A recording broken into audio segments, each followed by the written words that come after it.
नमस्कार जय हिंद साथियों, आप सभी का बहुत बहुत स्वागत है इन्फिनिटी क्लासेस में। हम लोगों ने 4 क्लासेस परसेंटेज की पढ़ ली हैं और आप लोगों ने भी 4 क्लासेस पढ़ ली होंगी जो मैंने आपको पढ़ाया है। और ये मान के चलिए कि अभी लगभग 60% जो आपके एग्जाम होने वाले हैं उनमें उससे आना ही आना है। अगर वहां से पूछा जाएगा तो आपसे बनेगा। आज 5वीं क्लास 5th क्लास हम लोग शुरू करेंगे परसेंटेज की।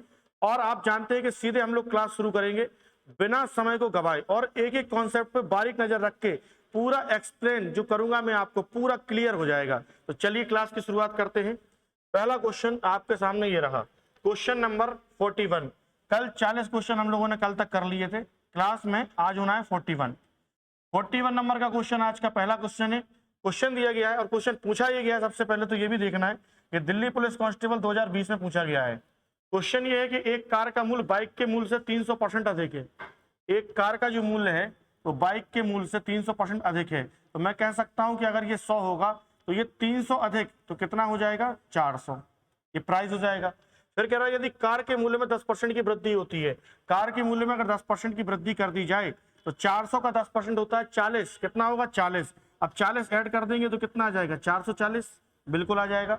फिर कह रहा है और बाइक के मूल्य में 30% की वृद्धि होती है। बाइक के मूल्य में अगर 30% की वृद्धि करी जाए तो कितना हो जाएगा, 130, क्योंकि 100 का 30% 30 होता है। फिर कह रहा है तो 4 कारों और 5 बाइक के कुल मूल्य में हुई प्रतिशत वृद्धि ज्ञात करें। देखिए इस तरीके से तो हम कर ही सकते थे। क्वेश्चन को और थोड़ा आसान बनाया जा सकता है। कैसे, अगर मैं यहां इसका रेशियो ले लूं तो क्या हो जाएगा, 40 और 10। ठीक है, 40 और 10। और यहां पे अगर 0 0 काट दिया जाए तो क्या हो जाएगा, 44 और 13। इस तरीके से हम रेशियो बना सकते हैं। तो 4 कार और 5 बाइक, अगर मैं 4 कार खरीदूं और 5 बाइक खरीद लूं तो 4 कार का कीमत कितना होगा, 176, और 5 बाइक की कीमत कितनी होगी, 13 पना 65। जबकि पूछ रहा है वृद्धि कितनी हो गई है, तो ये 176 और 65। अगर यहां देखें तो 4 कार की कीमत कितनी होगी, 4 से गुणा करेंगे 160, और यहाँ पे किससे गुणा करेंगे, 5 से। तो 10 में अगर 5 से गुणा किया जाए तो कितना आएगा, 50। तो आप बोलोगे कि टोटल पहले जो खर्च है वो कितना था, 210। जबकि अब जो खर्च है वो टोटल है कितना, 5 और 6 11, 17 और 6 23, 23 और 1 24, 241। तो पहले खर्च कितना था, 210, और अब है 241। तो आप बोलोगे 210 से 241 हुआ तो 31 खर्च बढ़ गया किस पे, 210 पे, और परसेंट के लिए 100 पे। ये 0 से 0 कट जाएगा, 31 धम होगा कितना, 310। 310 में 21 से भाग देंगे, 21 एकम 21, कितना बचेगा यहाँ पे, 0, और यहाँ पे आएगा 1। फिर ये 0 आएगा, 21 चौके 84, 21 चौक 84, कितना होगा, 21 चौक 84। तो लगभग 14 पॉइंट कुछ आने वाला है। इसका मतलब है ऑप्शन डी 14.8 बिल्कुल सही आंसर होगा। आप देखिए पूरा डिटेल में मैंने आपको समझा दिया एक एक पॉइंट, तो लिखिए आप इसको।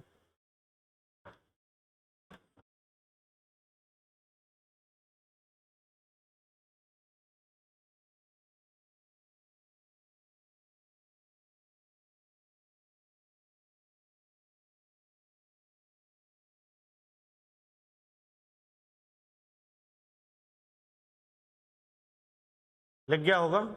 बाकी अगर नहीं भी लिख पाए तो कोई दिक्कत नहीं है, इस पूरा का पूरा क्लास आपको एनोटेशन फॉर्म में मिल जाएगा एप्लीकेशन पर ही। ठीक है, आगे बढ़ते हैं। अगला क्वेश्चन ये रहा, क्वेश्चन नंबर 42। एक स्कूल में लड़कों और लड़कियों की संख्या का अनुपात क्रमशः 3:4 है।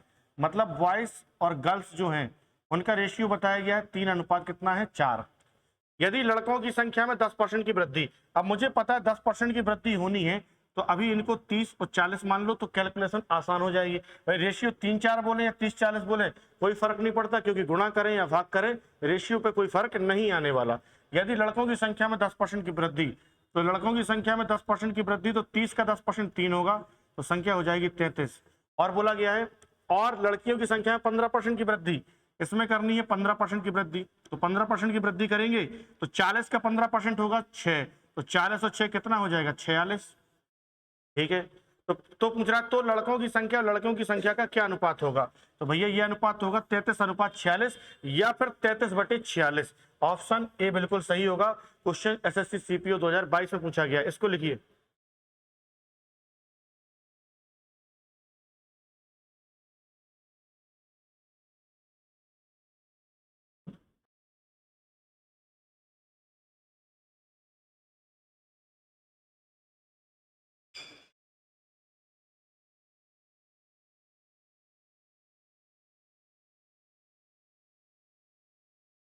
अगला क्वेश्चन देखते हैं, क्वेश्चन नंबर 43।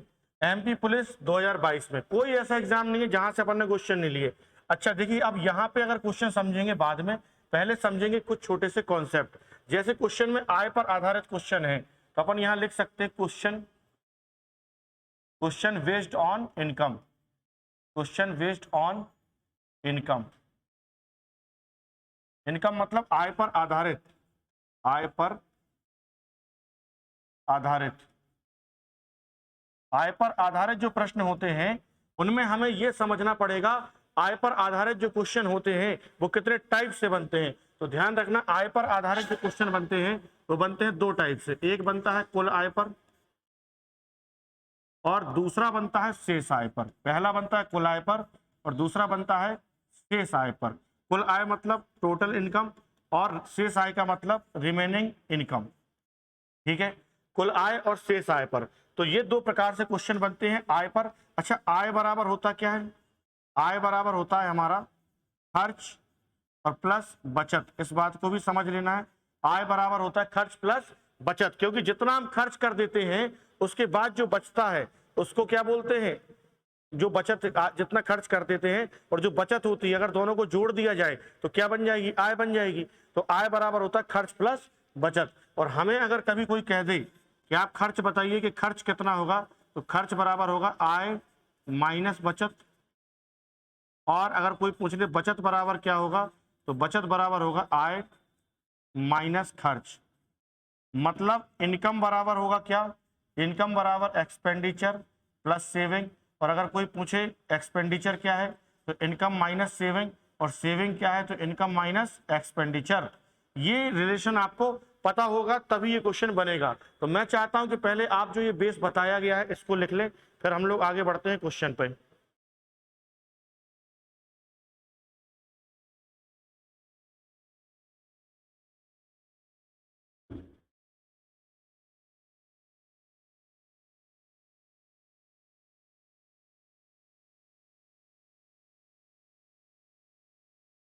चलिए क्वेश्चन पढ़ेंगे। सबसे पहले, एक व्यक्ति अपनी आय का 10% बड़े बेटे को, 15% अपने छोटे बेटे को, 25% अपनी पत्नी को देता है।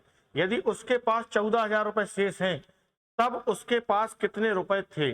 आप देखिए पूरे क्वेश्चन में कहीं भी ये नहीं बोला गया है शेष आय पर। इसका मतलब है ये पहले टाइप का क्वेश्चन है। तो जो भी परसेंटेज आप निकालेंगे वो निकालेंगे कुल आय पर। किस पर निकालेंगे?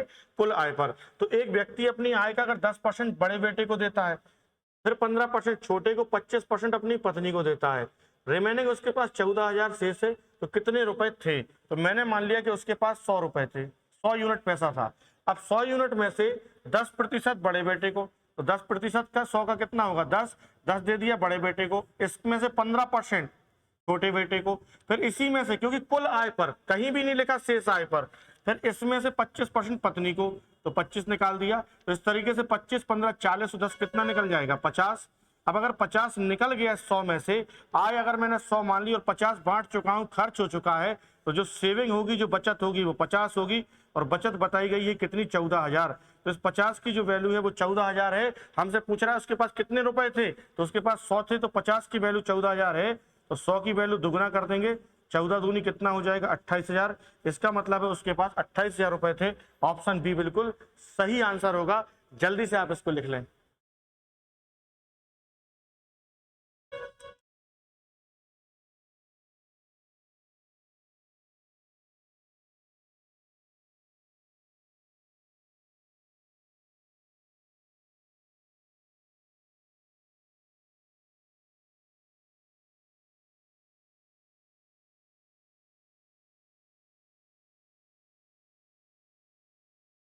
चलिए आगे बढ़ते हैं।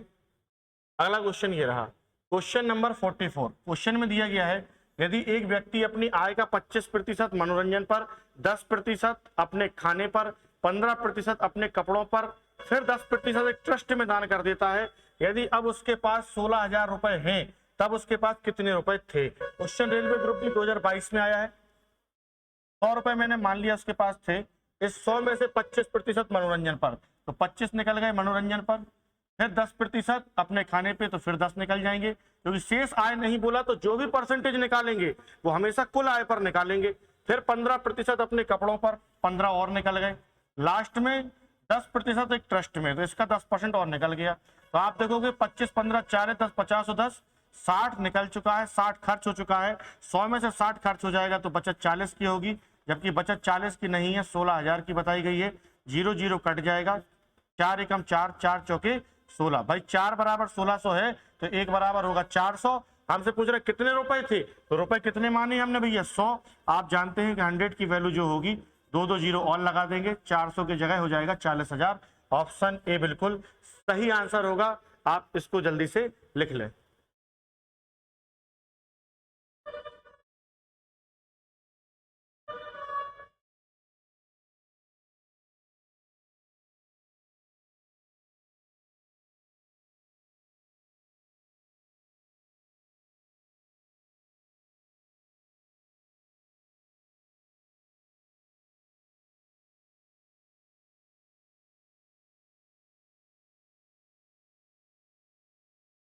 लिख गया होगा आपका, आगे बढ़ते हैं।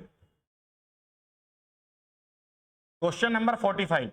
एक व्यक्ति अपनी आय का 10% अपने बड़े बेटे को एवं शेष आय का 10% छोटे बेटे को देता है। अब उसके पास 24,300 रुपए हैं, तो वास्तविक आय क्या थी? आपको मैं बता दूं कि अगर उसने 10% बड़े बेटे को दिया, फिर शेष आय, ये वर्ड यूज कर लिया, इसका मतलब टाइप नंबर सेकंड यहां स्टार्ट हो गया। तो मैंने मान लिया कि उसकी आय कितनी है, 100 है। 10% अगर बड़े बेटे को दे दिया तो इसका 10% निकल जाएगा। इसमें से 100 का 10% 10 होता है, अगर 10 निकल गया तो शेष कितना बचेगा, 90, क्योंकि आगे मुझे शेष आय का 10% लेना पड़ेगा। तो 100 में से 10% निकल गया, बड़े बेटे को दे दिया, तो शेष आय बचेगी 90। फिर इस 90 में से 10% दे दिया छोटे बेटे को, 90 में से 10% अगर छोटे बेटे को देगा तो 90 का 10% होगा 9। इसमें से अगर 9 निकल जाएगा तो बचेगा 81। तो फाइनली उसके पास 81 बचना चाहिए, जबकि शेषफल बताया गया 24,300। तो इस 81 की जो वैल्यू होगी वो 24,300 के बराबर होगी। मतलब 1 यूनिट की जो वैल्यू होगी वो कितनी हो जाएगी, 300। 1 यूनिट अगर 300 है तो 100 यूनिट की वैल्यू जो होगी वो हो जाएगी 30,000। कितनी होगी, 30,000। देखिए क्वेश्चन ऑप्शन बी बिल्कुल सही, सॉरी ऑप्शन बी नहीं होगा, ऑप्शन डी बिल्कुल सही आंसर होगा। बोलो सही है। अच्छा, इस क्वेश्चन को करने का एक और शानदार तरीका है। ये फर्स्ट मेथड हो गया, ये फर्स्ट मेथड है। इसको करने का एक और शानदार तरीका सेकंड मेथड देखिए। उसने पूछा कुल आय बतानी है कि कुल आय कितने रुपए थी या वास्तविक आय। तो वास्तविक आय आप एक्स मान लो, कितनी मान लो, एक्स। पहले बोला गया 10% अपने बड़े बेटे को दे दिया।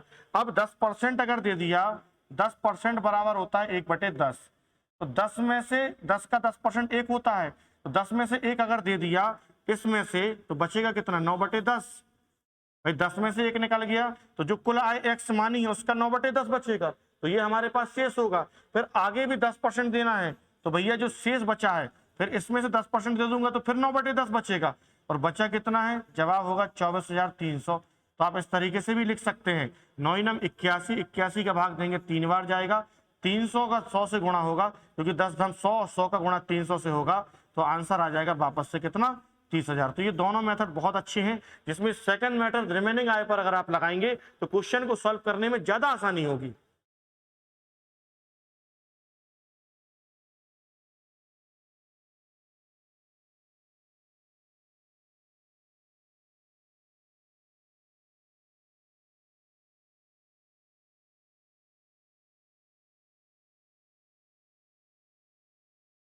आगे बढ़ते हैं, अगला क्वेश्चन देखते हैं। अगला क्वेश्चन, क्वेश्चन नंबर 46। एक आदमी अपनी आय का 10% मनोरंजन पर, शेष आय का 20%। देखिए फिर से कहानी शुरू हो गई शेष आय की। तो मैंने मान लिया इस क्वेश्चन में तुरंत, क्योंकि लास्ट में देखिए उसकी वास्तविक आय कितनी, तो मान ली एक्स। बस पहला स्टेप है 10% मनोरंजन पर खर्च कर दिया। 10% बराबर लिखेंगे, सबसे पहले कितना होता है, 1/10। तो 10 में से अगर 1 निकल गया तो कितना बचेगा, 9/10, ये शेष होगा। अब इस शेष में से 20% देना है, तो 20% बराबर कितना होता है, 1/5। 5 में से 1 निकल जाएगा, कितना बचेगा, 4/5। फिर इसमें से जो शेष बचेगा, देखिए भोजन पर एवं शेष आय का 25% एक ट्रस्ट में दान कर देता है। 25% बराबर कितना होता है, 1/4। तो आप बोलोगे कि 4 में से 1 अगर निकल जाएगा तो कितना बचेगा, 3/4। बोलो बचेगा। लेकिन फाइनली बताया कि यदि अब उसके पास 10,800 रुपए हैं तो उसकी वास्तविक आय क्या थी। तो ये मैंने देखा कि शेष होने वाला है जबकि शेष 10,800 बताया गया है। तो हम बोलेंगे 9 चौके 36 तो ये 108, 108 एकम 108, तो यहाँ बचेगा 100। ठीक है, 5 चौके 20 धन 200, 200 का गुणा अगर 100 से होगा तो x की वैल्यू कितनी आ जाएगी? 20,000। इसका मतलब है उसकी जो आय है वो 20,000 थी, ऑप्शन डी। आप देखो सिंगल लाइन में इसका सॉल्यूशन आ गया है, कुछ ज्यादा मेहनत करने की जरूरत नहीं है।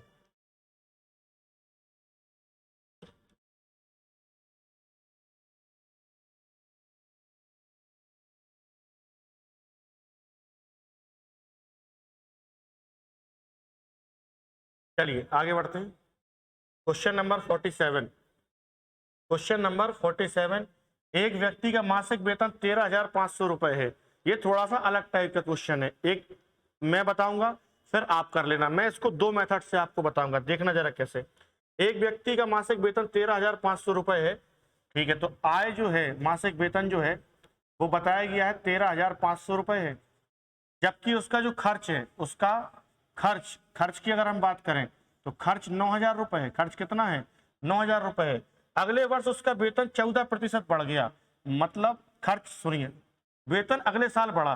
पहले आय 13,500 है वेतन, फिर उसका मासिक खर्च 9,000 है। आय ये है, खर्च ये है, तो हमें बचत भी निकाल लेनी है पहले ही। तो बचत कितनी होगी? आप बोलोगे 13,500 आय है, 9,000 खर्च है, तो बचत होगी 4,500। इसमें से इसको घटा देंगे तो बचत निकल आएगी। फिर अगली लाइन में हम जाएंगे, जैसा बोल रहा है अगले वर्ष 14% क्या है? वेतन बढ़ जाता है। तो इसका अगर 14% बढ़ गया तो इसका 14% अगर आप निकालेंगे तो 14 पंचे 70, 14 तिया 42, 7 49, 14 एकम 14, 14 4 18, 1,890 रुपए बढ़ जाएगा। आप टेंशन मत लीजिए, मैं इसका इतना सरल तरीका बताऊंगा, आप एक लाइन में भी ले आएंगे, लेकिन पहले पूरा डिटेल में समझना भी जरूरी है। तो 14% निकाला तो 1,890 आया, तो आय हो जाएगी, इसको ऐड कर देंगे क्योंकि 14% क्या है? बढ़ चुका है। इसमें जोड़ेंगे तो आएगा 0, फिर 9 ऐड करेंगे, फिर 5 में 8 जोड़ेंगे 13, फिर 3 में 1 जोड़ेंगे 4, 4 और 1 5, और ये आ जाएगा 15,390। तो अब 14% बढ़ने के बाद वेतन हो जाएगा 15,390। और बोला गया है बढ़ जाता है, और खर्च 7% बढ़ता है। तो इसका जो खर्च है 9,000 था, ये भी 7% बढ़ गया। 9,000 का 7% अगर निकालेंगे तो आ जाएगा 630। आ जाएगा कि नहीं? 630, सॉरी, बढ़ जाएगा। 7% अगर निकालेंगे तो कितना आएगा? 630। तो 9,000 था, 630 बढ़ गया तो कितना हो जाएगा? 9630। बोलो होगा कि नहीं होगा? तो अब आय 15,390 है, खर्च कितना है? 9630 है। इसमें से इसको घटाएंगे तो अब नई बचत पता चल जाएगी। तो इसमें से इसको घटाएंगे, क्या आएगा? 0, 9 में से 3 जाएगा 6, और 13 में से 6 जाएगा 7, फिर बचेगा यहाँ 4, 14 में से 5 9 जाएगा तो आएगा 5। तो अब जो बचत है वो 5760 रुपए होगी। पहले आय, खर्च, तो बचत ये आय 14% बढ़ के ये हो गई, खर्च 7% बढ़ के ये हो गया, इसमें से इसको घटाया तो बचत ये हो गई। हमसे पूछ रहा है उसकी बचत में प्रतिशत वृद्धि बताओ कितने की हुई है। तो हमने देखा बचत 4500 से 5760 हो गई, इसका मतलब है 1260 जो है बचत बढ़ गई। अब हम कह सकते हैं कि 1260 की क्या है? वृद्धि है। किस पर है? 4500 पे। 1260 की वृद्धि 4500 पे, परसेंट के लिए 100 पे, पर 0 0 काट देंगे। 5 9 पना 45, 9 एकम 9, 3 बचेगा, 9 चौके 36, 0, 5 दूनी 10 और 5 अट्ठे 40, 28% जो है इसकी बचत में वृद्धि होगी। ऑप्शन सी बिल्कुल सही आंसर होगा। इसके मेरे पास दो मेथड और भी हैं, लेकिन मैं आपको एक बताऊंगा सिंपल और सटीक। लेकिन पहले आप इसको भी सीखें, पेपर हॉल में कई बार चीजें दिमाग से निकल जाती हैं। जैसे मान लीजिए आपके पास 2 3 मेथड रहेंगे, तो आप किसी न किसी एक मेथड को अगर ध्यान से समझ पाए तो याद रखना, फिर आप रुकने नहीं वाले। इसीलिए इसको भी लिख लें पहले।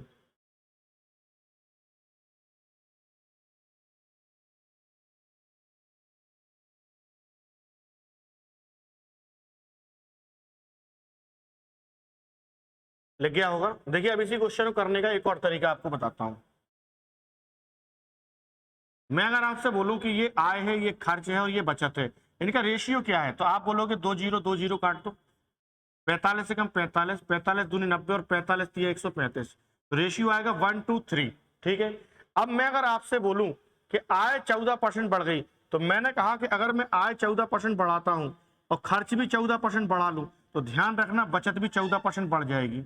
आप ये प्रैक्टिकल करके देख लेना कि आय 14% अगर बढ़ी और मैं खर्च को भी 14% बढ़ाऊं, तो बचत ऑलरेडी 14% बढ़ेगी ही बढ़ेगी, क्योंकि बिल्कुल सेम रेशियो चल रहा है। क्योंकि मैंने यहाँ 1 1 1 लिया, 14% ये बढ़ी तो 14 इसको बढ़ाया, 14 इसको बढ़ा लिया।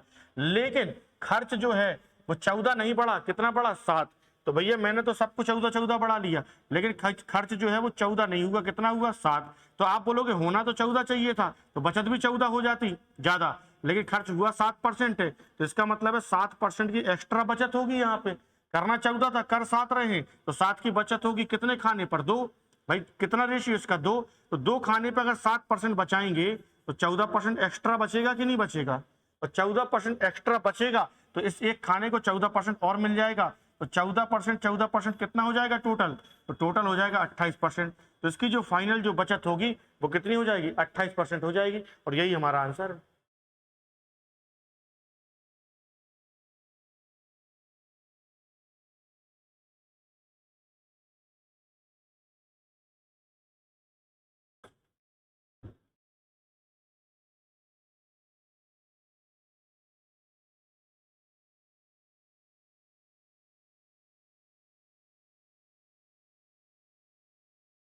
चलिए आगे बढ़ते हैं, अगला क्वेश्चन देखिए। अगला क्वेश्चन है क्वेश्चन नंबर 48। एक आदमी अपनी आय का 75% खर्च करता है, देखिए ध्यान से, 75% खर्च करता है, 75% बराबर होता है 3/4। अब 4 अगर आय है तो 4 का 75% 3। तो आप बोलोगे कि अगर हम खर्च की बात करें, खर्च और बचत, तो मैं कह सकता हूं कि 4 में से अगर 3 खर्च है तो बचत कितनी होगी, तो जवाब होगा 1। ये एक्सपेंडिचर अगर ये है तो ये सेविंग होगी, सीधी सी बात है, ठीक है। अच्छा, फिर कह रहा है कि उसकी जो आय है वो 60% बढ़ जाती है। तो मैंने कहा आय अगर 60% बढ़ी तो खर्च भी 60 बढ़ाओ और बचत भी कितने परसेंट बढ़ा लो, 60%, ठीक है। लेकिन बोल रहा है उसका खर्च 70% बढ़ा, खर्च कितना बढ़ गया 70। तो आप बोलोगे 10% ज्यादा हो गया खर्च, इस बार होना चाहिए था 60, हो गया 70। तो 70 अगर खर्च हो गया 3 खाने पे, तो एक्स्ट्रा कितना खर्च हो गया 30%। तो ये 30% एक खाने पे कम होगा, तो 1 का भाग देंगे, 30% की कमी करनी पड़ेगी, क्योंकि 1 का भाग देंगे 30 ही आएगा। 30% की कमी करेंगे तो जो बचत 60% बढ़नी चाहिए थी, सिर्फ कितनी बढ़ेगी 30%। तो ऑप्शन सी बिल्कुल सही आंसर हो जाएगा। और देखिए सेकंडों में आंसर आएंगे अब।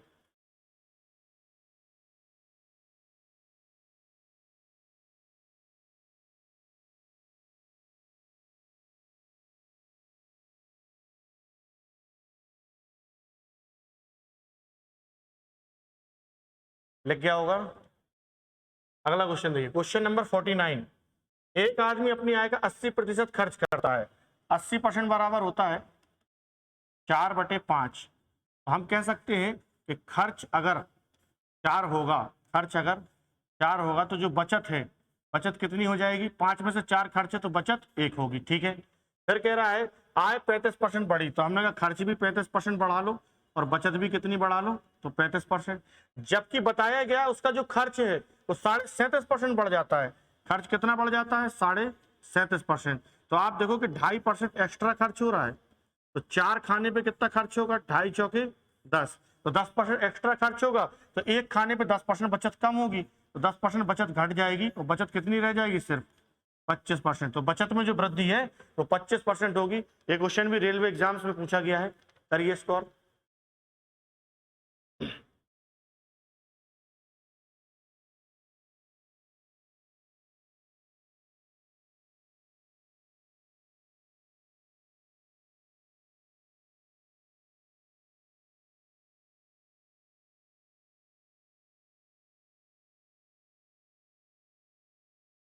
लिख गया होगा, बढ़े आगे। अगला क्वेश्चन, क्वेश्चन नंबर 50। एनटीपीसी 2021 में आया है, आयकर की दर 19% से बढ़ जाती है। तो सबसे पहले मैं आपको इसका कॉन्सेप्ट समझाऊंगा। इसका कॉन्सेप्ट समझेंगे आप कि आखिर ये आयकर वगैरह होता क्या है। देखिए, एक होता है tax, income tax. Income tax अगर लगता है तो नेट इनकम, में सब बताऊंगा, आप लिख लेने दो पहले। इनकम टैक्स और प्लस नेट इनकम बराबर होता है टोटल इनकम। जैसे किसी भी व्यक्ति की अगर आय है, मान लीजिए जो भी उसकी कुल आय है उस पर उसको कुछ ना कुछ टैक्स लगता है। टैक्स जब लगता है तो टैक्स जब निकल जाएगा तो जो बचेगा वही तो नेट इनकम है। और लेकिन टैक्स किस पे लगता है, टोटल इनकम पर लगेगा कि नहीं लगेगा। तो टैक्स लगता है टोटल इनकम पर, और टैक्स और प्लस नेट इनकम मिलाकर बनती है टोटल इनकम। यही मैंने लिखा है। टैक्स को हम लोग बोलते हैं कर, और नेट इनकम को बोलते हैं शुद्ध आय। शुद्ध आय मतलब शुद्ध आय नहीं, शुद्ध शुद्ध आय, शुद्ध आय, ठीक है। और टोटल इनकम का मतलब होता है कुल आय। क्या होगा? कुल आय। तो कुल आय बराबर होता है कर प्लस शुद्ध आय, ठीक है। अच्छा, मैंने फिर आपको समझाता देता हूं कि कर और शुद्ध आय को मिला दूं, मतलब जो नेट इनकम हमारे पास आती है उसमें अगर टैक्स को मिला दिया जाए तो दोनों का टोटल ही कुल आय होता है। अच्छा, आगे ये बोल रहा है कि जो वास्तविक आय है, सॉरी, आयकर की दर 19% बढ़ जाती है। आयकर की दर 19% बढ़ गई तो जो वास्तविक आय है, मतलब जो शुद्ध आय है, वो 1% क्या हो गई? कम हो गई। मतलब सीधी सी बात है कि आपकी टोटल इनकम तो फिक्स है, लेकिन अगर मान लो ऐसे मैं आपको बताऊं कि जैसे मान लो आपके पास 20,000 रुपए की इनकम है, ठीक है, और आपको टैक्स लगता है 2,000 रुपए, तो आपके पास कितना पैसा आता होगा शुद्ध आय में? 18,000 रुपए। लेकिन अगर मैं बोलूं कि टैक्स हो गया 3,000 और सैलरी तो फिक्स है 20,000, तो आप बोलोगे कि अब जो शुद्ध आय होगी वो कितनी होगी? 17,000। बोलोगे कि नहीं? क्योंकि टैक्स अगर 1,000 बढ़ गया तो इनकम 1,000 घट गई। बोलो सही है। लेकिन अगर मैं देखूं टैक्स 2,000 से 3,000 हुआ तो 50% बढ़ गया। भाई 2,000 से 3,000 मतलब 1,000 की वृद्धि, तो 50% टैक्स बढ़ा।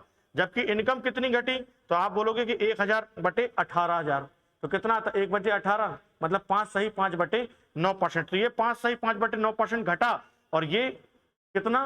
50% बढ़ा। तो टैक्स 50% बढ़ा तो ये 5 सही 5 बटे 9% क्या हुआ? कम हुआ। लेकिन अगर रुपए की बात करें तो ये 1,000 बढ़ा और ये 1,000 कम हुआ। वैसे ही यहाँ पे परसेंटेज वैल्यू अलग अलग दी गई है, तो यहाँ भी अलग अलग है, लेकिन कहानी पूरी वही है कि अगर ये बढ़ेगा तो ये घटेगा। लेकिन अगर ये 1,000 बढ़ा है तो ये 1,000 ही घटा है, मतलब पैसे दोनों जगह क्या है? समान है। मतलब मेरा कहने का कि अगर टैक्स 19% बढ़ा तो टैक्स का जो 19% होगा, टैक्स का जो 19% होगा वो नेट इनकम जो है, नेट इनकम जो है उसका 1% के बराबर होगा, क्योंकि नेट इनकम का जो 1% है वो कम हुआ और टैक्स का जो 19% है वो क्या हुआ? बढ़ गया। तो यहाँ टैक्स जितना ज्यादा लगेगा उतनी नेट इनकम क्या हो जाएगी? कम हो जाएगी। मतलब जो पैसा यहाँ है वही पैसा यहाँ है, तो ये पैसा क्या हो जाएगा? बराबर हो जाएगा। परसेंट से परसेंट खत्म हो जाएगा। टैक्स इसी साइड रख लेते हैं, नेट इनकम नीचे ले आते हैं, बराबर हो जाएगा 1/19। मतलब कह सकते हैं कि टैक्स 1 होगा तो नेट इनकम कितनी होगी? 19 होगी। अब टैक्स 1 देते हैं, नेट इनकम 19 है, तो टोटल इनकम क्या होगी? टोटल इनकम होगी 19 और 1 20। और मैंने बताया है कि टैक्स जो लगता है वो टोटल इनकम पर लगता है। हमें बताना है आयकर की दर क्या है। तो 20 रुपए पर टैक्स लगेगा या 20 यूनिट पर टैक्स लगेगा। टैक्स कितना है? 1, तो 1 टैक्स लग रहा है 20 पे, परसेंट के लिए 100 पे, तो जवाब आएगा 5%। मतलब रेट ऑफ इनकम टैक्स कितना होगा? 5%। ऑप्शन बी बिल्कुल सही जवाब होगा। इसको और आप लिख ले, पूरा डिटेल में मैंने आपको समझा दिया।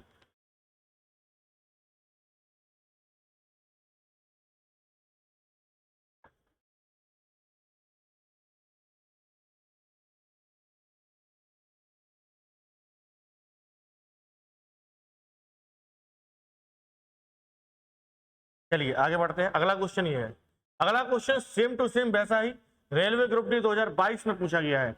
आयकर की दर 23% बढ़ गई। अब दिक्कत नहीं है, देखिए टैक्स जो है, टैक्स कितना बढ़ गया? 23%। तो टैक्स का 23% लिखेंगे, बराबर वास्तविक आय 2% कम हो गई। तो नेट इनकम जो है, जो नेट इनकम है वो 2% कम हो गई, तो नेट इनकम का 2%। तो टैक्स का 23%, नेट इनकम का 2% क्या होगा? बराबर होगा, क्योंकि ये बढ़ा है तो ये घट गई, लेकिन पैसे तो सेम ही है। परसेंट से परसेंट खत्म। टैक्स बटे नेट इनकम बराबर होगा 2/23। अब 2/23, तो मैं कहूंगा टैक्स अगर 2 है तो नेट इनकम 23 है, तो टोटल इनकम कितनी होगी? 25 होगी। और 25 पे टैक्स कितना लग रहा है? 2, और परसेंट के लिए 100, तो 25 चौके 100 और 4 दूनी 8%। तो रेट ऑफ इनकम टैक्स क्या हो जाएगा? 8%, क्योंकि आयकर की दर ही इसमें भी बतानी थी।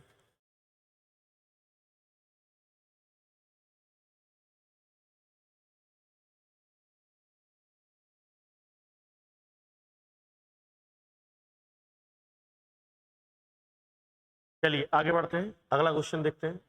देखिए आप, मैं पूरे लेक्चर में बढ़िया मेरा ये रहता है कि ज्यादा आदमी समय जो है अगर मोबाइल पे जितना दे रहा है वो सीधा सीधा कंटेंट पे दे। दाएं बाएं की बातें बहुत सारी करने से कोई मतलब नहीं है। मनोरंजन बहुत अच्छा हो सकता है, लेकिन मैं चाहता हूं कि चूंकि मोबाइल से पढ़ता वही है जो बहुत ज्यादा ही पैशनेट है अपनी एजुकेशन को लेके, क्योंकि मोबाइल पे पढ़ना सबके बस की बात नहीं है। तो मैं चाहता हूं कि आप मेरी दाएं बाएं की बातों ना सुन के सीधा सीधा मैं चाहता हूं आपको कंटेंट पढ़ाऊं, क्योंकि दुनिया में तो 50 चीजें हो रही हैं, लेकिन एग्जाम हॉल में सीधा सीधा पढ़ा हुआ काम आता है, दाएं बाएं की चीजें कोई काम नहीं आती। इसीलिए सीधा सीधा फोकस किस पे रखना है अपने को, कंटेंट पे, जो एग्जाम हॉल में काम आएगा। बाकी कुछ नेसेसरी होगा तो मैं जरूर बताऊंगा। क्वेश्चन नंबर 52 बहुत आसान है, क्वेश्चन एसएससी जीडी 2024 में पूछा गया है। क्वेश्चन है एल की आय एम की आय का 125% है। एल की आय, पहले आय की बात हो रही है इनकम की, एल की आय एम की आय की, तो एल की आय एम की आय की 125% है। 125% मतलब होता है 5/4, क्योंकि 125/100 करेंगे, 25 पंचे 125, 25 चौके 100। तो एल की आय एम की आय की 125% है, तो एम की आय अगर 4 होगी तो इसकी कितनी हो जाएगी 5, क्योंकि ऐसा नहीं बोला कि 125% अधिक है, अधिक बोलता तो मैं 4 में 5 ऐड करता, लेकिन बोला 125% है, तो 4 का 125% कितना है 5 है, इसीलिए मैंने यहाँ 5 लिखा। जबकि एल का व्यय एम के व्यय का 120% है। व्यय मतलब खर्च, व्यय मतलब खर्च, 120% की अगर वैल्यू की हम बात करें, 120% बराबर होगा 6/5। तो व्यय एल का कितना है, एम का 120%, तो ये 5 होगा, तो 5 का 120% कितना है 6, तो व्यय ये हो जाएगा। फिर कह रहा है यदि एल की आय एम के व्यय का 180% है, एल की आय ए है, एम का व्यय ए है। अब मैं इसको डायरेक्ट ऐसे बराबर तो नहीं कर सकता, तो मैं यहाँ रेशियो 5x 4x ले लेता हूं और यहाँ 6y और 5y ले लेता हूं, ठीक है। अब मैं कर सकता हूं कि एल की आय कितनी है 5x है, और एम का व्यय कितना है 5y है, और ये कह रहा है कि एल की आय एम के व्यय का 180% है, तो ये जो आय है इस व्यय का 180% है, तो 180% हटाएंगे, बटे आ जाएगा 100, और ये बराबर कर देंगे, क्योंकि एल की जो आय है एम के व्यय के 180% के बराबर है। 20 का भाग देंगे 9 आएगा, और यहाँ पे 5 आएगा, 5 से 5 ये कट जाएगा, तो x बटे ये y यहाँ से आ जाएगा, तो कितना आ जाएगा 9/5, बिल्कुल आ जाएगा। x की वैल्यू 9 रख सकते हैं और y की वैल्यू 5 रख सकते हैं। हमसे कह रहा है एल की बचत और एम की बचत का क्रमशः अनुपात कितना होगा, ठीक है। एल की बचत और एल की और एम की बचत का अनुपात, तो मैं कहता हूं कि बचत निकालनी है तो आय में से खर्च घटा देंगे। तो मैंने आपसे बोला x की वैल्यू 9 रखिए, तो 9 पन्ना 45 और 5 रखिए 6 पंचे 30, तो ये एल की वैल्यू क्या है, ये आय है, और ये क्या है खर्च है या व्यय है, इसमें से घटा देंगे तो बचत कितनी होगी 15, किसकी एल की। अच्छा एम के लिए देखिए 9 चौके कितना होगा आपका 36, और 5 का गुणा करेंगे 5 25, 36 में से 25 अगर घटाया जाए तो कितना आ जाएगा 11, तो ये क्या हो जाएगी एम की बचत। एम की और एल की बचत का अनुपात पूछा था, 15:11 होगा, ऑप्शन बी बिल्कुल सही आंसर होगा। देखिए पूरा डिटेल में आराम से अपन ने क्वेश्चन को कर लिया।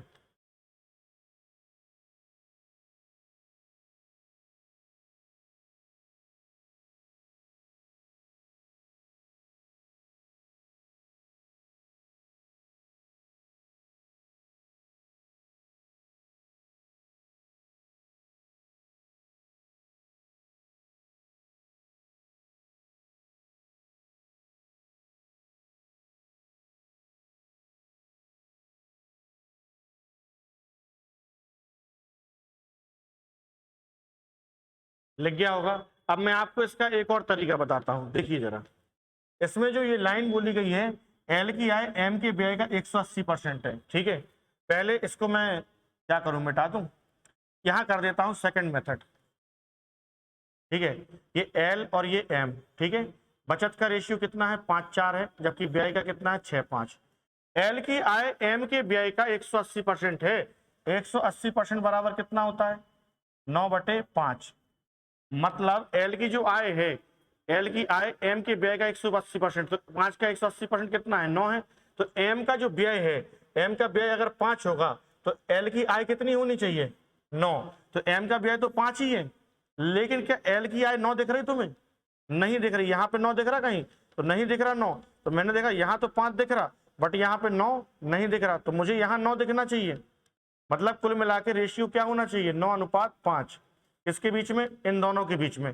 तो मैंने कहा यहाँ 9 मुझे नहीं दिख रहा है, तो मैं क्या करूं यहाँ पे कि यहाँ पे 9 बन जाए, बताओ आप क्या कर सकते हैं, 9 से गुणा, चलो 9 से गुणा करेंगे तो क्या मिलेगा 9 पना 45 और 9 चौके 36, ऐसा मिल जाएगा, ठीक है। लेकिन क्या अभी इन दोनों में रेशियो 9:5 है, बोलो है इन दोनों में रेशियो क्या 9:5 है? अगर मैं 5 का गुणा इसमें कर दूं, अगर मैं 5 का गुणा इसमें कर दूं तो क्या हो जाएगा? 5 छक्के 30 और पचम, बोलो है। अब आप बताओ कि 9:5 चाहिए था तो मैंने 9 का गुणा ऊपर किया, 5 का नीचे कर दिया। अब आप बताओ इनमें 9:5 है, 5 9 45, पचम 25 है, बिल्कुल है। बस ये हो गया, तो ये आय हो गई, ये खर्च हो गया। आय में से खर्च घटाएंगे कितना बचेगा? 15। आय में से खर्च घटाएंगे कितना बचेगा? 11। तो ये हो जाएगी बचत का रेशियो और कहानी खत्म।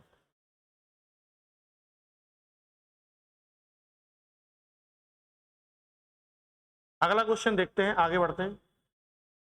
अगला क्वेश्चन है क्वेश्चन नंबर 53। अमन अपनी मासिक आय का 30% अपने पिता को, शेष आय का 30% अपनी बेटी को और 25% अपनी पत्नी को देता है। उसने अपनी मासिक आय में से शेष राशि को 3 योजनाओं में समान रूप से निवेश किया। यदि उसने प्रत्येक योजना में 42,000 रुपए का निवेश किया तो उसकी आय मासिक आय रुपए 1000 में ज्ञात करिए। एसएससी एमटीएस 2022 का ये क्वेश्चन है। देखिए मैं आपको बताता हूं, अमन की अगर आय में 100 मान लूं, कितनी मान लूं? 100 मान लूं, 100 मान लूं, 30% इसमें से वो अपने पिता को देता है, तो 30% निकाल दिया तो कितना बचेगा? 70। ये शेष आय हो गई। और इस शेष आय में से 30% अपनी पत्नी बेटी को और 25% अपनी पत्नी को। तो इसमें देखो शेष आय जो बची हुई है उसमें से 30% बेटी को, उसी में से 25% अपनी पत्नी को देता है। तो 30 और 25 कितना निकल जाएगा? इसमें से 55%, बोलो निकल जाएगा। अब 55% बराबर होता है 11/20, बोलो होता है। तो इसका 11/20 अगर निकाला जाए 70 का तो 0 0 कट जाएगा, 2 का भाग, सॉरी 11 सा 77, 77 में 2 का भाग देंगे तो 38.5 आएगा। तो 38.5 अगर इसमें से निकाल दिया जाए तो कितना बचेगा? कितना बचेगा? 31.5, बोलो बचेगा? बिल्कुल बचेगा। इसमें से ये निकल गया तो बचेगा 31.5। फिर हमसे बोल रहा है शेष दे दिया। फिर उसने अपनी मासिक आय में से शेष राशि को 3 योजनाओं में समान रूप से, मतलब अब ये जो शेष बचा हुआ है इसमें से ना ना ना ना, हाँ ठीक है ना, ये दे दिया, ये दे दिया, अब ये शेष तो यही बचेगा। ये जो शेष बचा है इसको उसने 3 योजनाओं में समान रूप से निवेश किया। यदि उसने प्रत्येक योजना में, अब ये जो पैसा बचा है इसको 3 भागों में उसने बांटा और प्रत्येक योजना में पैसा लगा दिया। जबकि इस टोटल पैसे को 3 भागों में बांटूंगा तो एक हिस्सा निकालना है तो 3 का भाग दे दिया। तो एक हिस्सा कितने के बराबर बताया गया है? तो जवाब है 42,000, बोलो है। क्योंकि प्रत्येक स्कीम में इस पैसे को 3 भागों में बांटा और एक स्कीम में लगाया 42,000, तो 3 का भाग दे दिया। पॉइंट हटाएंगे कितना आएगा? एक 0 यहां बढ़ जाएगा। अच्छा अब अगर भाग दें तो 15 का दें तो 3 का दें, 5 3 8 1 9, 3 का भाग जाएगा। 3 एकम 3, 0 3 5 15, यहाँ भी चला जाएगा। 105 एकम 105, 105 चौके तो यह आ जाएगा 4000। तो आप बोलोगे कि 1 यूनिट की वैल्यू आ गई 4000, मुझे मासिक आय निकालनी है, इसके लिए 100 यूनिट की वैल्यू चाहिए। तो 100 यूनिट की वैल्यू आएगी 4 लाख। कितनी आएगी? 4 लाख, बिल्कुल आएगी। अब आप देखेंगे कि ऑप्शन में कहीं भी 4 लाख नहीं है, लेकिन ऑप्शन जो दिए गए हैं वो कैसे दिए गए हैं? रुपए 1000 में। मतलब इस 500 का मतलब 500 रुपए नहीं है, 500 हजार है। 1000 का मतलब 1000, 1000 में कितने 0? 3। तो 500 हजार निकालना है तो 500 गुणे 1000, तो जवाब होगा 5 लाख है। ये 2 लाख है, ये 4 लाख है। तो 400 हजार का मतलब 4 लाख ही है, इसीलिए इसका ऑप्शन सी बिल्कुल सही होगा। तो आप ऐसा ना समझना कि यार हमारा तो कोई भी आंसर नहीं आ रहा, ऐसा नहीं है। ये ध्यान रखना, ये संख्या हजारों में है।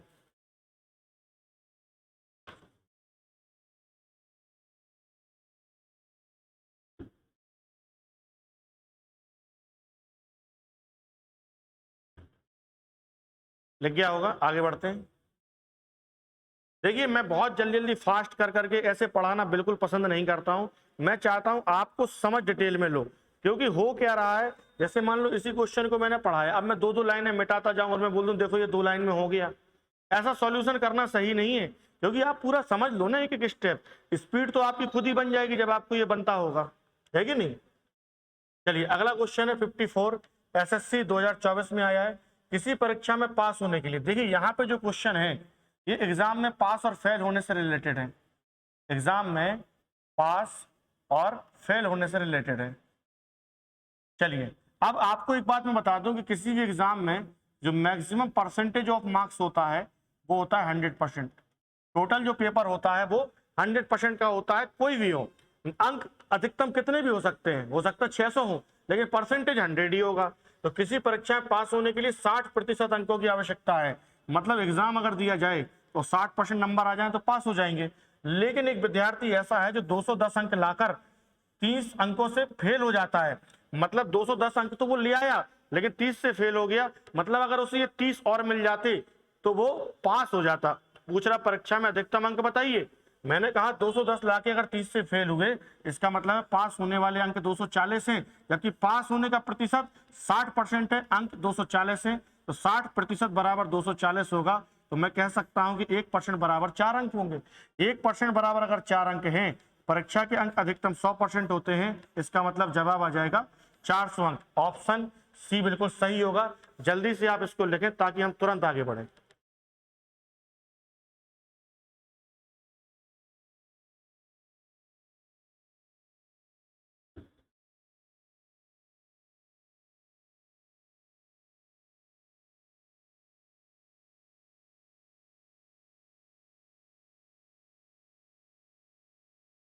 लिख गया होगा। अगला क्वेश्चन देखते हैं। अगला क्वेश्चन बिल्कुल सेम पैटर्न वही है।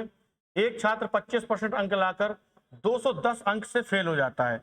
मतलब कहने का अगर विद्यार्थी को 25% अंक मिले तो वो 210 से क्या हुआ, फेल हो गया। 210 से क्या हो गया, फेल हो गया। इसका मतलब है 25% अंक के साथ अगर ये 210 और मिल जाते तो वो पास हो जाता। दूसरी कंडीशन है, लेकिन अगर 55% अंक लाए, अगर वही विद्यार्थी 55% अंक लाए तो 240 अंक क्या है, ज्यादा आते हैं पास होने से। तो मैंने कहा 55% अगर अंक है तो ये 240 अधिक हैं जितने में पास होना था उससे। तो मैंने 240 अगर निकाल दिए तो ये सिर्फ पास होगा, और मैंने यहाँ 210 जोड़ दिए तो ये पास होगा। 25% अंक लाया, 210 से फेल हुआ तो जोड़ दिया। यहाँ पे 240 पास होने से ज्यादा आ गए थे तो 240 मैंने घटा दिया तो सिर्फ पास होगा। अब किसी भी परीक्षा में अगर पास होना है तो किसी के लिए अलग अलग थोड़ी होंगे पासिंग मार्क्स, तो सबके लिए सेम होगा। तो ये भी पासिंग मार्क्स से, ये भी पासिंग मार्क्स से, पासिंग मार्क्स कैसे होंगे, इक्वल होंगे। तो मैंने इक्वल कर दिया। अगर आप देखें तो आप परसेंटेज से परसेंटेज को जोड़ेंगे, घटाएंगे। 25% इस साइड जाएगा तो आ जाएगा 55 में से घटेगा 30%, और 240 210 में ऐड होगा तो हो जाएगा 450। तो मैं कह सकता हूं कि 30% अंक 450 के बराबर है। 0 से 0 काट दूं तो 1% अंक के बराबर कितना हो जाएगा, 15 अंक। 1% अगर 15 अंकों के बराबर है, अगर इस क्वेश्चन में पूछा होता कि अधिकतम अंक कितने हैं तो 100% सीधा निकाल देते और अधिकतम अंक इस परीक्षा के हो जाते 1500। लेकिन पूछा है पास होने का प्रतिशत ज्ञात करो, तो मुझे ये पता है कि 210 मिल जाए तो पास हो जाए। लेकिन 210 कितने परसेंट के बराबर है, तो हम इसमें 15 से अगर भाग दें, क्योंकि 1% की वैल्यू 15 है, तो 15 का भाग देंगे तो 15 कम 15, 15 चौके 60, क्योंकि 15 कम 15 बचेगा 6, 6 मतलब 0, 60 का मतलब 15 कम 15, 15 चौके 60, तो आ जाएगा 14%। आ जाएगा कि नहीं, मतलब कहने का कि 210 अंक जो है वो 14% के बराबर है। तो 25% तो लाया ही था, 14% और मिल जाते तो पास हो जाता। इसका मतलब है जो पासिंग परसेंटेज है वो 39 है। अगर आप चाहें तो 15 का भाग ऐसा देंगे तो आएगा 16। 16% अगर 55 में से घटाएंगे तब भी कितना आएगा, 39%। तो पास होने का जो प्रतिशत है वो 39 है। इसको और लिखें।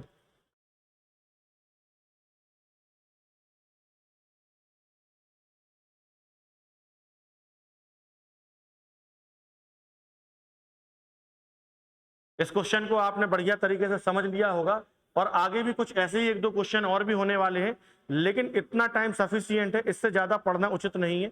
मतलब एक क्लास को रेगुलर 15-16 क्वेश्चन, 20 क्वेश्चन अपन ऐसे ही करेंगे, क्योंकि बीच बीच में क्या है, बहुत सारे कॉन्सेप्ट भी बताने होते हैं। मैं कुछ भी छोड़ना नहीं चाहता। मैं चाहता हूं कि अगर आप मुझसे जुड़े हैं, भरोसा अगर आपने मुझ पर किया है, तो आपकी तैयारी ऐसी हो जाए कि आपको बार बार कहीं और जाने की जरूरत ना हो। एक और मैं आपको इन्फॉर्मेशन देना चाहता हूँ। एक और इन्फॉर्मेशन ये है कि हमारे यहाँ इन्फिनिटी क्लासेस में एक रेलवे ग्रुप डी के लिए स्पेशल 2025 के लिए बिल्कुल स्पेशल एक बैच प्रारंभ हो चुका है, जिसको आप चाहें तो ज्वाइन कर सकते हैं। जिसका माध्यम है, प्ले स्टोर पे आप चाहें तो एप्लीकेशन है, उसको नाम उसके इन्फिनिटी क्लासेस के नाम से आप सर्च करके उसको डाउनलोड कर सकते हैं, जिसमें आपको कुछ इस तरीके से लोगो आपको दिखाया जाएगा। तो आप उसको डाउनलोड करें और रेलवे ग्रुप डी में अगर चाहें तो आप एनरोल भी कर सकते हैं। अगर आपको ठीक लगता है, आप तैयारी बहुत अच्छी करना चाहते हैं, तो मिलते हैं अगली क्लास में। तब तक आप अपना ख्याल रखें, खुश रहें। धन्यवाद। जय हिंद। भारत माता की जय।